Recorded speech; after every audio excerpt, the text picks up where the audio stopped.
Everyone welcome back to my channel.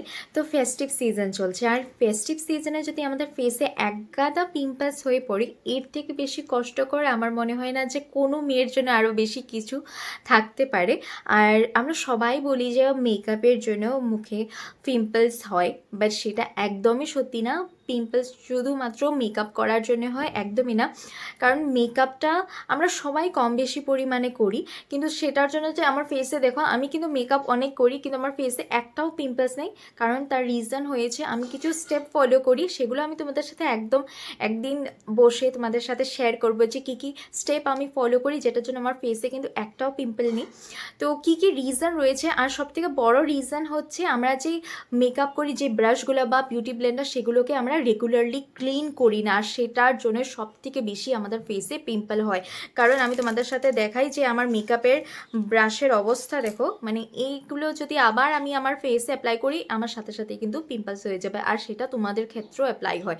আমরা clean করি না রেগুলারলি, কারণ আমরা ভাবি যে এই ক্লিন করব, কখন শুকাবে, আবার অ্যাপ্লাই করব। একদমই না, রেগুলারলি আমাদের মেকআপ ব্রাশটাকে ক্লিন করা অনেক দরকার। আর না হলে যেই মেকআপটা করছি সেটা ভালো করে দেখাও যাবে না, ভালোও লাগবে না, ফেসে পিম্পলস এসে পারবে। তো একদম কম সময়ের মধ্যে, মানে 2 থেকে 3 মিনিট সময়ের মধ্যে আমি মেকআপ ব্রাশগুলো, বিউটি ব্লেন্ডার, এগুলোকে ক্লিন করে তোমাদের সাথে দেখাচ্ছি এত কম সময়ের মধ্যে আমরা কি করে ভালো করে ক্লিন করে নিতে পারি। আর ভিডিওটা যদি ভালো লাগে আর হেল্পফুল যদি মনে হয়, তাহলে অবশ্যই চ্যানেলটাকে সাবস্ক্রাইব করে দিও আর ভিডিওটাকে লাইক করে দিও। তো চলো শুরু করা যাক।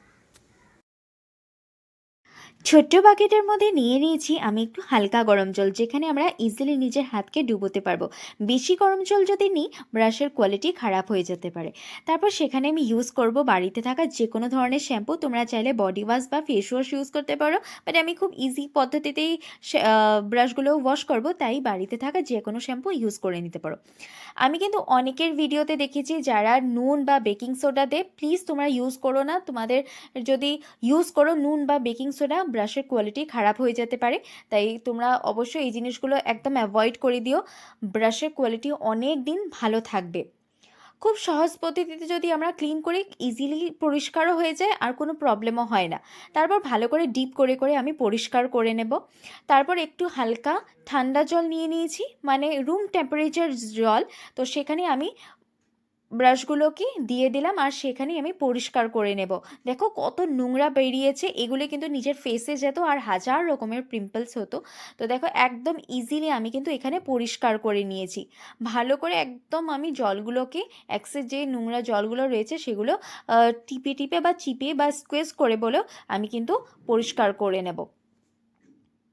তো দেখো কত সহজ পদ্ধতিতে আমি কিন্তু ইউজ করছি বা পরিষ্কার করছি, তোমরা দেখতে পাচ্ছ। আর দেখো কত নোংরা জল বেরিয়েছে এই সামান্য কটা ব্রাশ থেকে। আর এগুলোই কিন্তু আমাদের ফেসে গিয়ে কত পিম্পলস হয়। তো আমরা যদি রেগুলারলি ব্রাশগুলো ক্লিন করি, আমাদের ফেসে কিন্তু একদম পিম্পলস থাকবে না। তো তারপরে আমি এখানে রোদে শুকোতে দিয়ে দিয়েছি, এক্সেস ওয়াটারকে আমি কিন্তু এখানে ফেলে দিচ্ছি। তো দেখো কত সহজ পদ্ধতিতে বাড়িতে থাকা একটু হালকা গরম জল আর শ্যাম্পু দিয়ে করে নিয়েছি। আমি কিন্তু আবারও রিপিট করছি, প্লিজ তোমরা কিন্তু কাইন্ডলি নুন আর বেকিং সোডা ইউজ করো না। এখানে কিন্তু কত রকমের ব্যাকটেরিয়া ছিল, এতদিনে পুরনো যখন মেকআপগুলো থাকে না, ব্রাশে থাকতে থাকে, সেখানে কিন্তু ব্যাকটেরিয়াস হয়ে যায়। আর সেগুলি আমরা কিন্তু নিজের ফেসে যখন অ্যাপ্লাই করি, এত পিম্পলস হয়। আমরা কিন্তু বুঝতে পারি না যে পিম্পলসগুলো কোথার থেকে হচ্ছে, যে আমরা তো বেশি মেকআপ ইউজ করিনি, কিন্তু এই যে প্রধান যে রিজনগুলো রয়েছে সেখান থেকে। আর যে দেখো এখনও কিন্তু নোংরা জলে বেরিয়েছে। তো বাস নোংরা জলগুলো ফেলে দিয়ে রোদে দিয়ে দিলাম ভালো করে শুকোতে। তো আমি এখানে মেকআপ ব্রাশগুলোকে ভালো করে ধুয়ে রোদে শুকোতে দিয়ে দিয়েছি। আমি পুরো দিনের জন্য এখানে রেখে দেব রোদে শুকোক। তো অনেকে যদি চায় যে হেয়ার ড্রায়ার আমরা ইউজ করি, সেটাও তোমরা ইউজ করতে পারো। প্রায় 5 থেকে 6 মিনিটের মধ্যেই তোমাদের শুকিয়ে যাবে, কিন্তু আমি চাই রোদে শুকোক। তো তোমরা কিন্তু চাইলে হেয়ার ড্রায়ার অবশ্যই ইউজ করতে পারো। তো ভিডিওটা আজকে এখানেই এন্ড করলাম। ভিডিওটা যদি ভালো লাগে অবশ্যই চ্যানেলটাকে সাবস্ক্রাইব করে দিও আর ভিডিওটাকে লাইক করে দিও। তো দেখা হচ্ছে আবার আগামীকাল এক নতুন ভিডিও নিয়ে।